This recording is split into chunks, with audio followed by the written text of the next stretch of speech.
순간 속에서도 영혼을 보게 하시는 하나님의 거룩하신 말씀 앞에 이 시간 엄숙하고 경건된 모습으로 말씀을 기다리는 성도들에게 이 시간 여호와여 말씀으로 임하여 주시옵소서.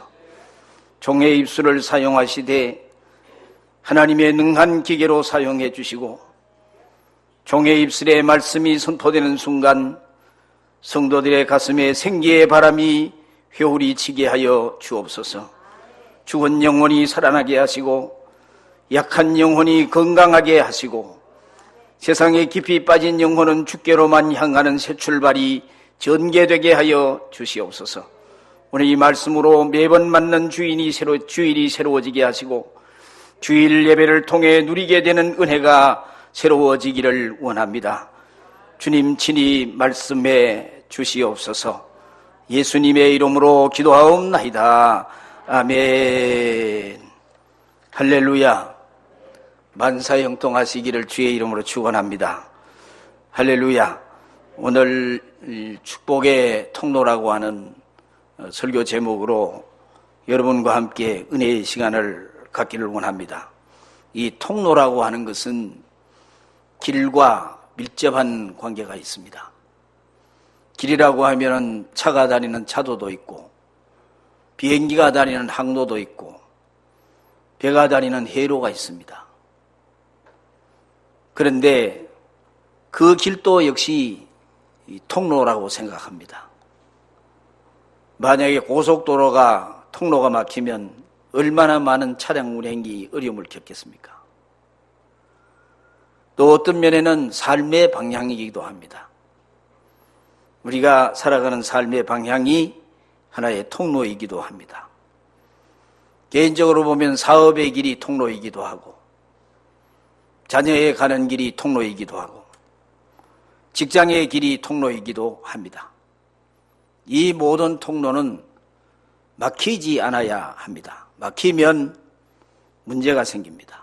막힘이 없이 뚫려 있어야 오늘 이 시간 여러분에게 축복한 것처럼 만사 형통한 삶이 되는 줄로 믿습니다. 성경에도 우리 성도들이 만사 형통하기를 축복하고 있습니다. 그래서 오늘 이 자리에 참석한 성도 여러분, 오늘 이 말씀을 듣는 가운데 여러분들이 막혀있는 문제가 있으면 뚫어지는 역사가 일어나고 만사 형통하는 통로가 열려지는 역사가 있기를 주의 이름으로 축복합니다. 이스라엘 나라라고 하는 나라는 우리가 상식적으로 아는 대로 우리나라의 강원도 땅덩어리만 합니다. 그리고 인구는 한 400만 정도, 부산 인구 정도 인구가 살고 있습니다.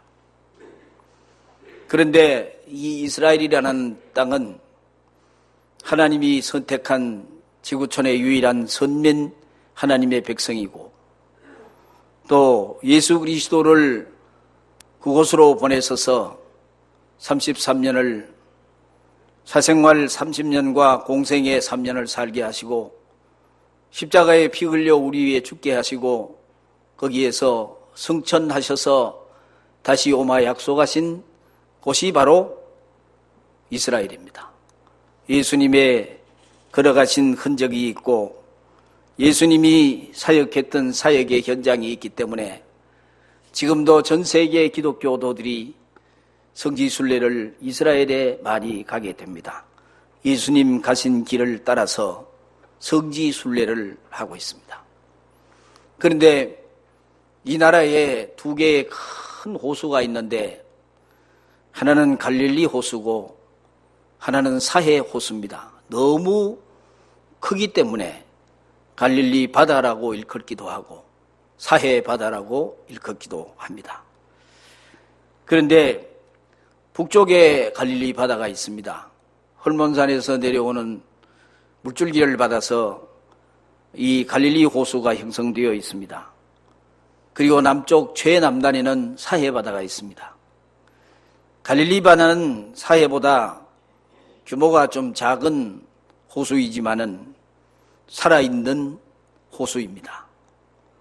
그곳으로 물이 흘러 들어가기도 하고 또 그 물이 들어가서 다른 곳으로 흘러나가기도 하기 때문에 언제나 물에 이 유동이 있고 또 물의 어떤 이런 유통이 있었기 때문에 살아있는 호수가 된 것입니다.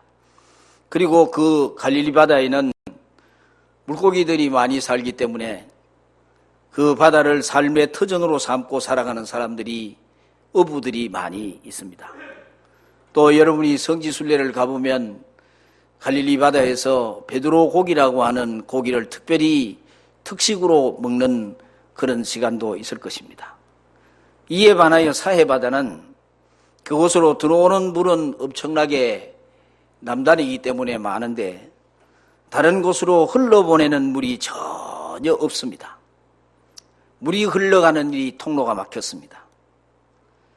얼마나 바다 밑이 깊고 깊은지 그 많은 물이 그리로 들어오는 대로 다 저장을 합니다. 그러다 보니까 사해 바다는 특색이 염도가 너무너무 높아가지고 물고기가 살지 않는 죽은 바다가 되어서 그래서 사해 바다라고 합니다.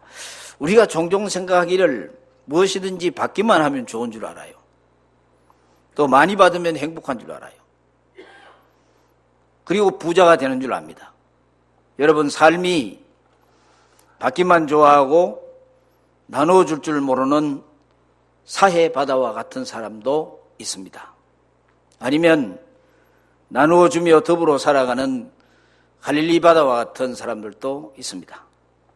우리 하나님은 복을 주시는 축복의 하나님이십니다. 그리고 모든 축복이 하나님께로부터 옵니다. 왜냐하면 복의 근원이 하나님이시기 때문에 그렇습니다. 여러분이 축복을 받지 못하는 것은 이 축복이 들어오는 통로가 막혀 있기 때문입니다. 여기에서 우리가 알아야 할 것은 축복의 통로는 들어오는 통로가 막힌 게 아니고 나가는 통로가 막혀 있다는 거예요.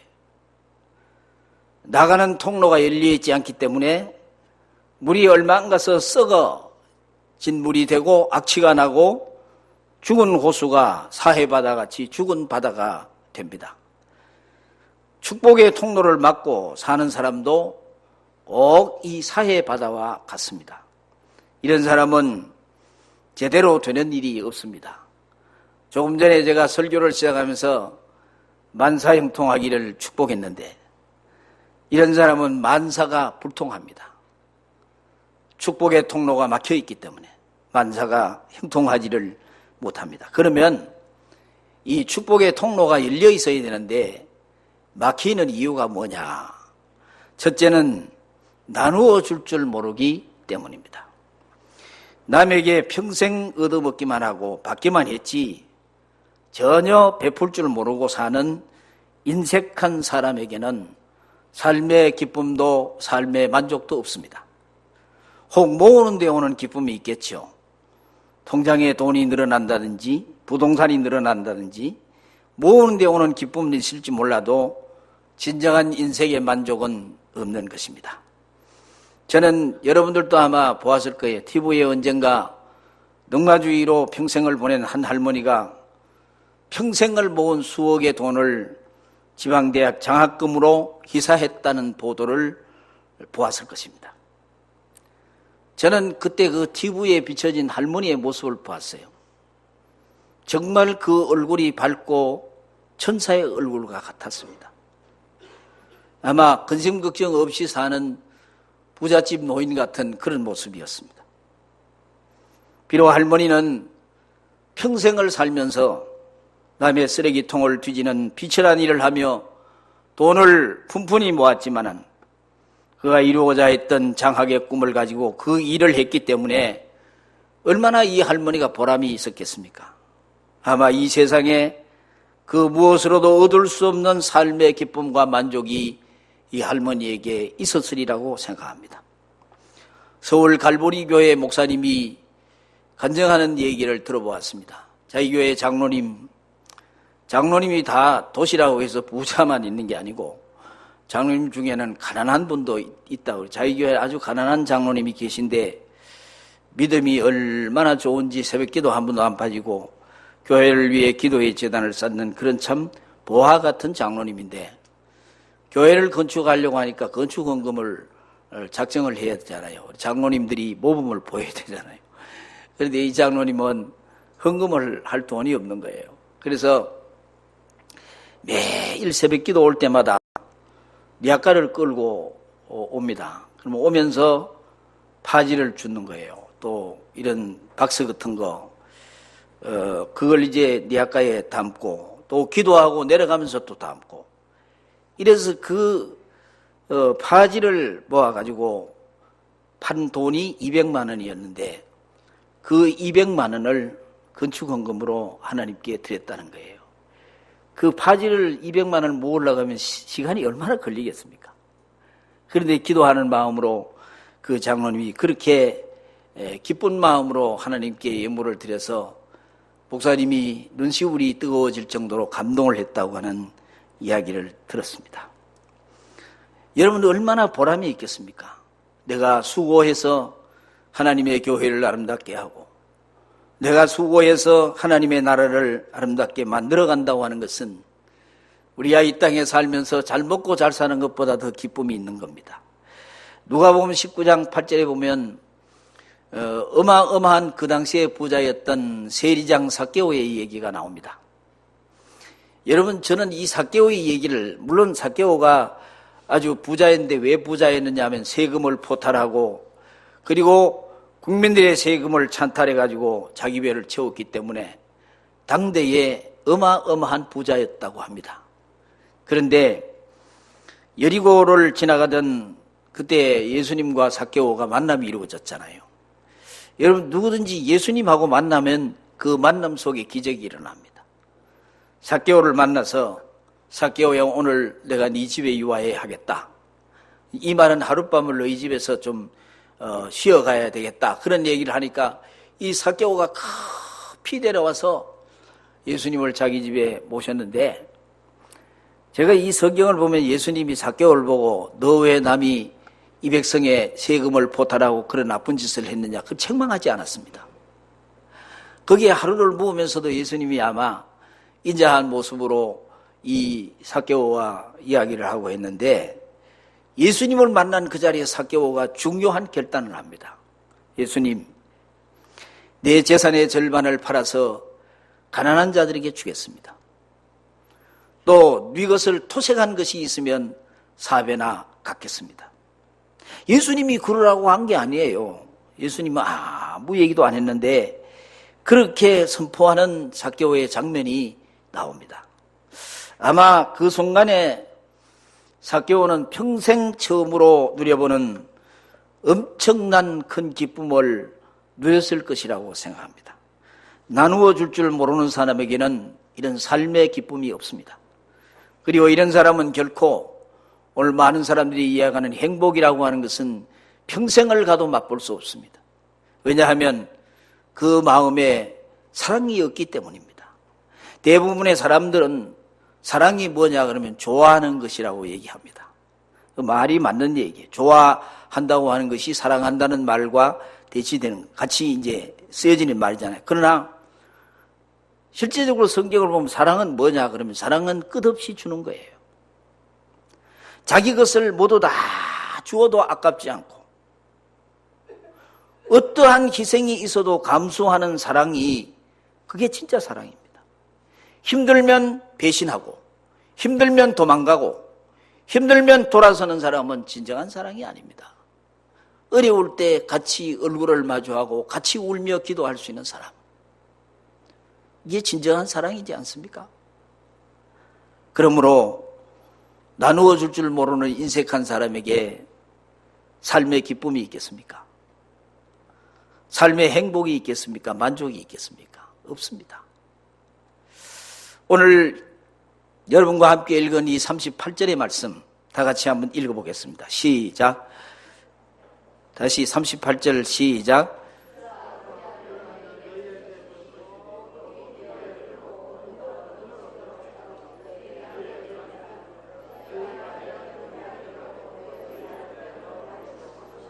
할렐루야. 너무너무 귀한 말씀이에요. 이 말씀처럼 우리 주님은 우리에게 너희들은 남에게 좀 베풀며 살아라, 주면서 살아라, 그렇게 말씀했어요. 이렇게 이제 나누어 주는 삶을 사는 사람에게는 자신의 것에서 나간 만큼 자신에게로 되돌아오는 것이 아니고 하나님이 대신 그 빈자리에, 빈 곳에, 빈 창고에 차고 넘치도록, 흔들어 넘치도록 부어주셔서 하늘문을 여시고 이 축복의 통로를 통하여 택배로 하나님이 붙여주시겠다는 거예요. 우리 자신이 가지러 갈 필요도 없어요. 달라고 할 필요도 없어요. 약속하신 것은 반드시 지키시는 신실하신 우리 하나님이기 때문에 그와 같은 사람을 오늘 성경에 보니까 후히 되어 흔들어 넘치도록 하여 너희에게 안겨주리라. 할렐루야. 그러므로 성도 여러분, 여러분의 자녀들을 교육할 때에도 자녀들이 어렸을 때부터 어려운 친구들을 도와주고 내 것을 나누어주며 더불어 사는 방법을 가르치는 것이 굉장히 중요합니다. 그리고 과연 하나님께서 그렇게 사는 우리 자녀들이 이 땅에 복을 받고 사는지 안 사는지 여러분 육신의 눈으로 똑똑히 한번 확인해 보시기를 바랍니다. 마가복음 10장 21절에 보면 부자 청년이 예수님을 찾아온 얘기가 나옵니다. 예수님 찾아와서 이 부자 청년이 묻는 말이 뭐냐 하면, 선생님이시여, 어떻게 하면 내가 영생을 얻을 수 있겠습니까? 아주 중요한 질문을 했습니다. 그때 예수님께서는 그 부자 청년에게 계명을 지키라, 그렇게 말했어요. 그랬더니 이 청년이 하는 말이, 선생님, 저는 어릴 때부터 계명을 다 지켰습니다. 그렇게 말씀을 드렸어요. 그리고 예수님이 다시 이 청년을 향해서 말한 게 뭐냐 하면, 그러면 이제 네 재산을 팔아 가난한 자들에게 나눠주라. 그리하면 하늘의 보화가 내게 있으리라. 그리고 나를 따르라. 이렇게 일러주었습니다. 그러나 여러분, 성경에 보면 그 청년은 재산이 많은 고로 시비 근심하며 예수님의 곁을 떠났다고 그렇게 기록되어 있습니다. 그는 영생을 포기할 만큼 모든 재산을 아꼈던 사람이에요.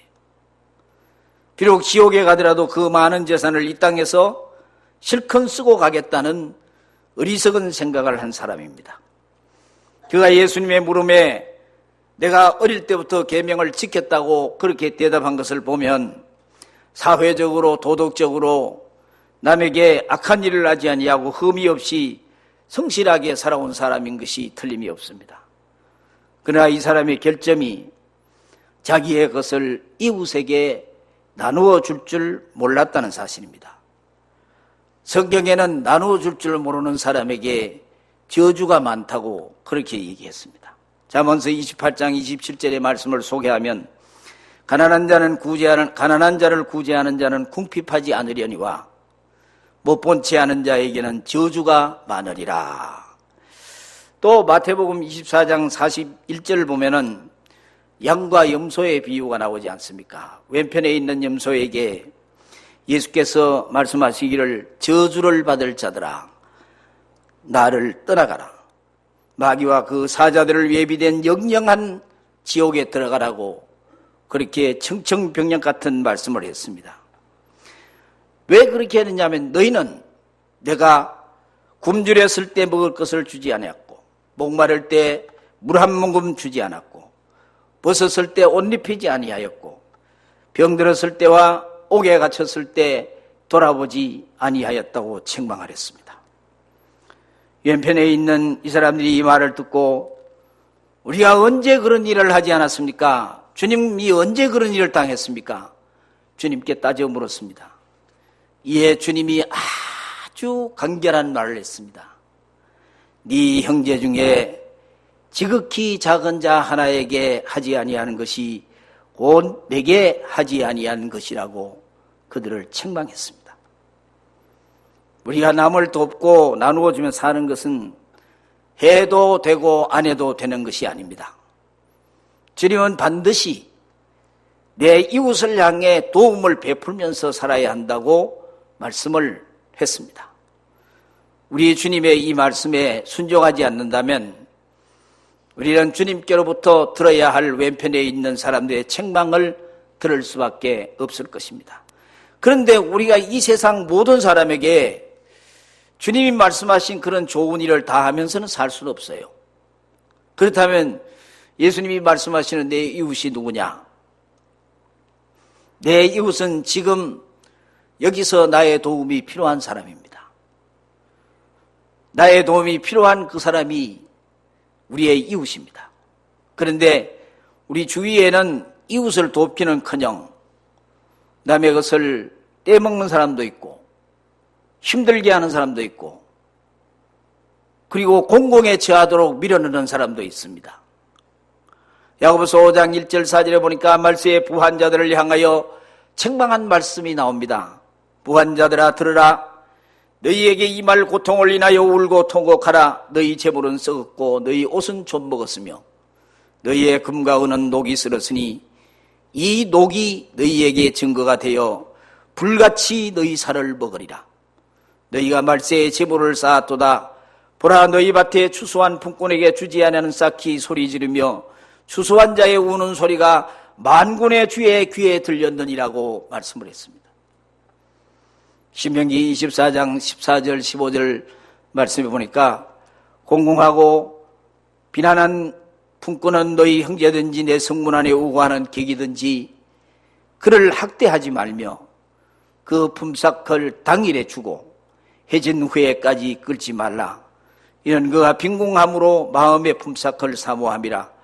두렵건대 그가 너를 여호와께 호소하면 죄가 내게로 돌아갈까 하노라 말씀을 했습니다. 그날 일에서 하루하루 먹고 사는 가난한 사람들의 일당을 반드시 해질 때까지 미루지 말고 챙겨주라. 성경이 그렇게 말했습니다. 잠언서 21장 13절에 보면 귀를 막아 가난한 자의 부르짖는 소리를 듣지 아니하면 우리의 기도도 하나님이 듣지 않는다고 말씀을 했습니다. 이처럼 하나님은 모든 이웃들에게 필요를 모르는 척 하는 자에게는 인색한 자의 기도를 하나님이 듣지 않는다. 이 땅에 사는 동안 축복의 통로가 막히지 않고 계속해서 하나님의 축복을 받으려고 하면 작게라도 여러분 형편에 맞게 나누면서 베풀면서 사는 성도 여러분들이 되시기를 주의 이름으로 축원합니다. 할렐루야. 그 다음에 두 번째는 남을 대접하지 않기 때문입니다. 대체적으로 나누어 주는데 인색한 사람은 대접하는데도 인색합니다. 이런 사람은 어디를 가도 대접을 받지 못합니다. 삶의 기쁨도 없습니다. 남을 대접할 때 생기는 기쁨도 없고 다른 사람들로부터 대접받는 기쁨도 없습니다. 따라서 중요한 것은 여호와의 복을 받지를 못합니다. 대접은 내가 남을 대접할 때 나도 더불어 받게 되는 거예요. 누구를 만나든지 내가 이 사람을 대접해야 되겠다. 그런 생각을 하는 사람의 마음 속에는 항상 따뜻한 사랑이 있습니다. 이런 사람을 하나님께서 기뻐하시고 축복해 주십니다. 창세기 24장 12절 이하에 보면 이런 이야기가 나와요. 아브라함의 늙은 종, 늙은 종이 얼마나 나이가 많은 늙은 종인지, 늙은 종이 아브라함의 심부름으로 주인의 아들 이삭의 아내를 구하기 위해 먼 길을 마다하지 않고 아브라함의 친척집을 찾아갑니다. 그 종은 누가 자기 주인집 이삭의 배필인지 알기 위해서 이런 증표를 구하는 기도를 이 늙은 종이 합니다. 하나님 아버지, 내 길을 형통케 하셔서 누구든지 나를 만나는 사람에게 내가 물을 달라고 하였을 때 나에게 물을 줄 뿐만 아니라 약대에게까지 물을 주는 그런 처녀가 있다고 하면 하나님이 우리 주인 아들의 배필로 정한 줄 알겠습니다. 잘 만나도록 인도해 주십시오. 기도를 했습니다. 그래서 기도를 마치고 길을 가고 있는 눈을 들어보니까 웬 처녀 하나가 양을 몰고 오는, 이 성경에 나온 얘기예요. 양을 몰고 오는 거예요. 양을 몰고 오는 게 보였어요. 이 늙은 종이 자신이 기도한 대로 그 처녀에게 나에게 물 좀 달라고 물을 구했습니다. 그 처녀가 정성껏 아브라함의 늙은 종에게 물을 대접해 주었습니다. 대접할 뿐만 아니라 요청하지도 않는 낙타에게까지 물을 길러와서 낙타에게도 물을 먹이는 것이었어요. 여러분, 이처럼 우리 하나님께서는 그 종의 기도에 정확하게 틀림이 없이 응답해 주신 거예요. 그가 바로 누구냐? 이삭의 아내 리브가라는 사람.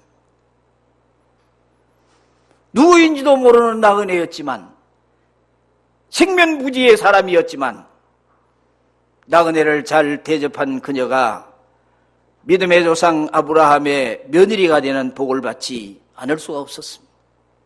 성도 여러분, 축복은 뭐 굉장하게 세상이 떠들썩하게 신문에 텔레비에 나고 뭐 그렇게 하는 것이 아닙니다. 평소에 여러분의 삶 속에서 작은 일 하나라도 모든 사람에게 선한 마음을 가지고 친절히 하고 정성껏 잘 섬기려고 하는 마음만 가지고 있어도 축복의 통로가 저절로 열릴 줄로 믿습니다. 이런 마음가짐이 참으로 중요합니다. 그리고 마지막으로 한 가지 더 생각할 것은 왜 축복의 통로가 막혔느냐? 감사할 줄 모르기 때문입니다. 부모님께 항상 감사하며 사는 사람은 부모의 기쁨이 됩니다. 우리가 밥을 먹을 때 밥 한 그릇, 식당에 가든지 집에서든지 밥을 먹고 나서 감사하는 말 한마디 하는 거 굉장히 중요합니다. 식당에서 우리가 식사하고 나오면서 서빙해주고 하는 사람 보고 참 오늘 맛있게 먹었습니다. 그러고 인사하고 가는 사람이 물론 자기가 돈 내고 먹었지만은 그렇게 인사 한마디 하고 가는 게 얼마나 소중합니까? 여러분, 우리의 입술로도 많은 사람에게 선을 베풀 수 있습니다. 가능하면 상대방에게 좋은 말을 해야 돼요. 그리고 얘기할 때 듣는 사람의 마음에 기분이 나쁘지 않도록 선한 말을 하고 내가 잘 도와야 되겠다. 저 사람에게 잘 해줘야 되겠다. 이런 마음을 먹어야 돼요. 그런데 하나님께 대한 감사가 두 가지예요. 이 감사 표현이 두 가지인데 그 하나가 하나님께 예배하는 것으로 감사하는 겁니다. 따라하십시다. 예배의 중심은 감사입니다. 예배의 중심이 감사예요. 우리를 구원해 주신 하나님 감사하고 오늘까지 숨쉬고 살게 하심을 감사하고 또 죽으면 천국 가게 해 주시는 것 감사하고 이처럼 이 예배라고 하는 것은 우리가 늘 예배하는 거지만은 예배는 하나님께 감사하는 표시가 되는 거예요. 그러므로 여러분 찬송 한 장을 불러도 또 헌금을 드려도 기도 한마디를 해도 감사한 마음으로 해야 돼요. 그리고 하나님께 감사로 표시할 수 있는 두 번째 방법이 감사 헌금입니다. 성도는 하나님에게로부터 모든 축복이 온다고 고백하는 사람이 성도입니다. 하나님이 문을 열어주셔야 열리는 거예요. 하나님이 축복의 통로를 열어주셔야 열리는 거예요. 사업의 통로도 하나님이 열어주셔야 열리는 거예요. 하나님이 막으면 막히는 거예요. 그렇게 우리가 고백하고 삽니다. 그러므로 성도들이 드리는 11조 헌금, 이것은 하나님이 주신 것 중에 10가지 가운데 하나를 하나님께 드리는 최소 단위의 액수잖아요. 여기에는 11조 여러분 헌금이요, 여러분의 신앙 고백이 담겨 있는 겁니다. 그래서 우리가 11조는 죽을 때까지 하는 거예요. 하나님이 보시기 때문에. 우리 모두는 이 두 가지 감사, 예배 드리는 거, 하나님께 헌금 드리는 거, 하나님께 감사하는 두 가지 표시예요. 늘 감사해서 여러분 가정과 여러분 사업과 직장과 자녀에게 그 축복의 통로가 막히지 않고 활짝 열려있는 만사형통한 복을 받으시기를 예수 이름으로 축원합니다. 결론을 말씀드리겠습니다. 축복은 하나님이 주셔야 받는 겁니다.